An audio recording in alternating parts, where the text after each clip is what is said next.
So we've looked at a scale, we've looked at the bits of how you use a scale to make up a bass line, but let's look at the things within that now. Let's kind of break it up a bit.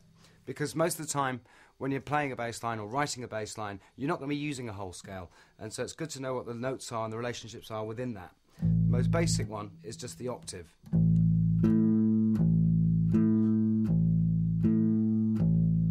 There's an awful lot of bass lines which are just that.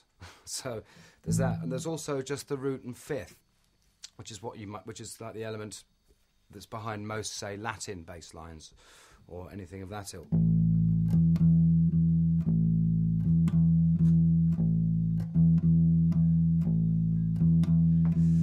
And then, of course, the other really important note in your scale is the third, and this is the bit. This is what decides whether or not you're playing a major or a minor.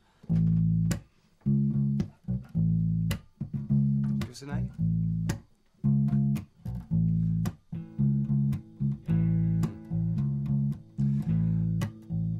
And then, of course, if you change that to minor, then of course you're in a minor key.